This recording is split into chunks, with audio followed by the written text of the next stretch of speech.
Je m'appelle Nico Suarez, support technique de Roland pour l'Europe, et aujourd'hui je suis ici pour vous présenter le V8 HD.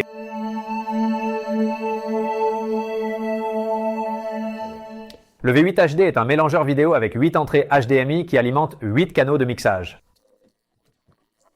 Chacun de ces canaux peut être une entrée HDMI à l'arrière ou une image statique que nous chargerons depuis une clé USB. Les 6 premières entrées n'ont pas de scaler. Cela signifie qu'elles devront fonctionner à la même résolution que celle que nous avons configurée sur la machine, que ce soit en 720p, 1080i ou 1080p.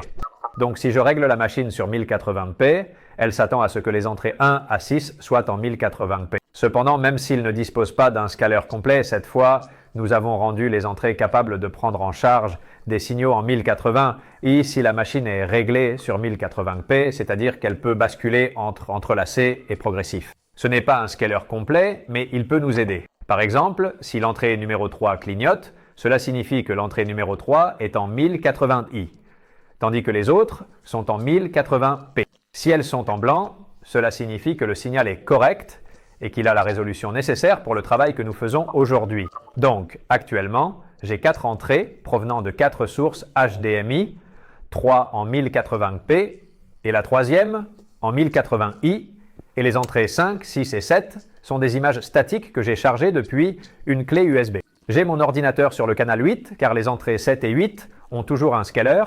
Nous pouvons donc entrer n'importe quelle résolution et elle sera acceptée directement. Très pratique, surtout pour les ordinateurs avec des résolutions inhabituelles. La résolution maximale supportée serait WXGA, soit 1924 x 1200 et de 1 à 6. Elle supporte jusqu'à 1080p, 1080i et 1080p. Voilà pour les entrées. En ce qui concerne les sorties, nous avons 3 sorties HDMI. La sortie 3 sera normalement notre multiviewer et sera toujours bloquée sur 1080p. Cependant, s'il y a une situation où nous avons besoin d'une sortie de programme supplémentaire et que nous pouvons nous passer du multiviewer, car nous avons un écran intégré qui nous montrera toujours le multiviewer et les menus, nous pourrions sacrifier la sortie multiviewer pour une sortie de programme. Nous avons ensuite 2 autres sorties qui auront la même résolution que celle que j'ai mentionnée précédemment, qui serait celle sur laquelle nous configurerons la machine. Choisir entre 720p, 1080i et 1080p, qui seront également ceux attendus par les entrées 1 à 6. Ensuite, à l'intérieur, la machine dispose de 3 bus de programme. Elle a un programme, un préalable et un auxiliaire. Le programme est en rouge, le préalable est en vert, qui permet à l'opérateur de voir ce qui va se passer ensuite. Et nous avons aussi un bus auxiliaire qui peut être contrôlé avec ces boutons que nous avons ici.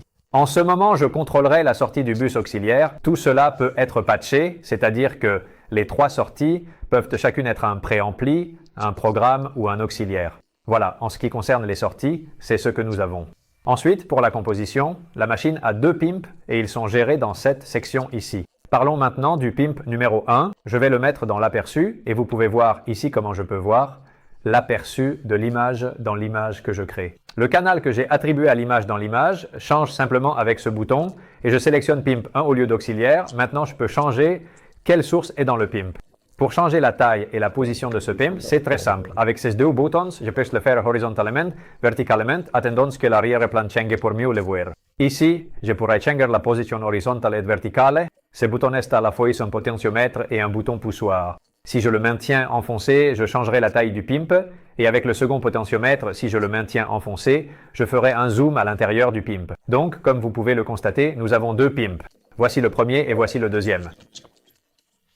Je peux également les contrôler avec exactement les mêmes commandes que nous avons vues précédemment et ils sont totalement libres en termes de configuration, c'est-à-dire de taille, de position.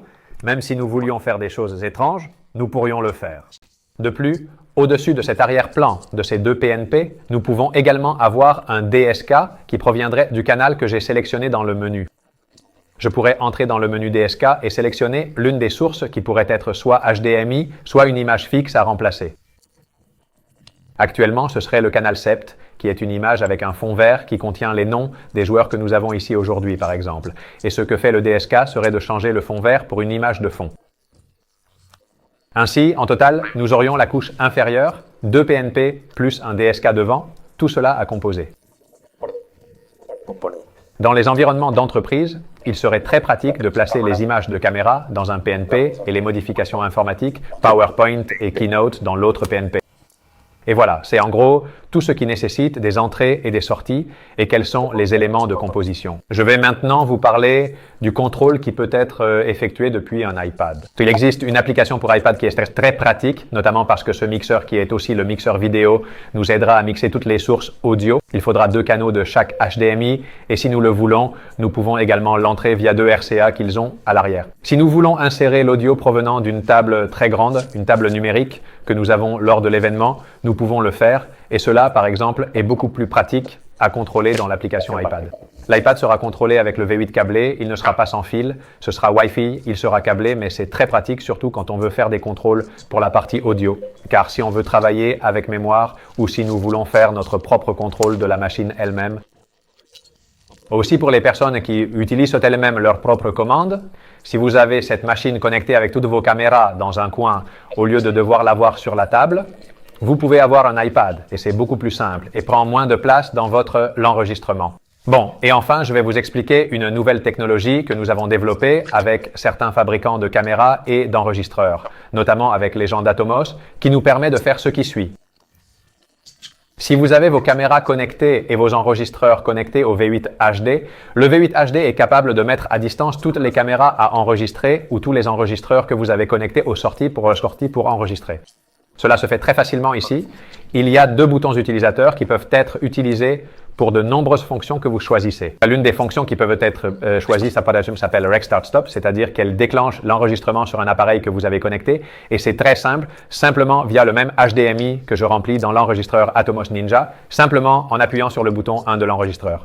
L'enregistrement commence déjà et dès que je veux arrêter l'enregistrement, je reviens ici. Pour le moment, je n'ai qu'un seul enregistreur Atomos, mais si j'avais plusieurs caméras ou plusieurs enregistreurs, ils commenceraient tous à enregistrer en même temps et pourraient tous être arrêtés en même temps, ce qui est très pratique. Surtout si vous êtes une personne qui a ensuite de reporter les enregistrements de vidéos pour faire de la post-production avec le contenu des caméras, car cela vous aide à vous assurer que tout a la même taille, que tous les clips ont la même taille et que tout est plus synchronisé. Et enfin, la seule chose que je veux vous expliquer, c'est que la machine est également capable de changer automatiquement entre les sources vidéo que nous devons changer nous-mêmes, c'est-à-dire s'il n'y a pas d'opérateur, mais que je veux les entrées à changer. Cela peut être fait automatiquement et les scènes peuvent également être enregistrées.